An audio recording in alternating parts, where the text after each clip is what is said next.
Teo Ruto usimuogope kuwa kama mimi. Usimuogope. Umwambie wewe Ruto wewe. Hapana chukua pesa kwa wananchi ya kujenga barabara na kufanya siasa na kusumbua wananchi. Sina uoga hata kidogo. Ruto ni nyang'au, yule anamaliza nchi. Ueleze mpaka mjilani yako, ueleze mtoto wako, ueleze mtuko wako aelewe kwamba shetani wa Kenya ni nani? Ni Ruto. Kwa hivyo kila siku asubuhi ukiamka unasema ashindwe.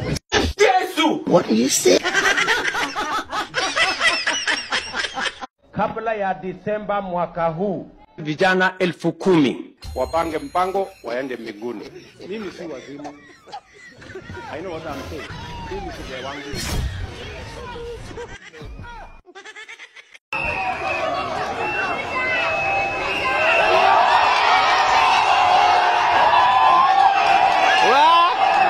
Nasikia Ruto mwenyewe alisema mambo ni mangapi? Matatu.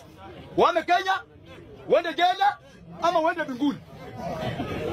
Sasa hii mambo tatu hii ameona Wakenya hawana fare ya kwenda Dubai. Ameona jela ukishikwa lazima uende kotini, jaji ndiye anakufunga. Ukienda kwa koti, jaji anakuachilia free bond. Sasa amebaki na jukumu moja, mbinguni. Pia kunanga mambo ya jaji. Mbinguni hakuna jaji. Wewe pigwa uendani ukienda ukisonga.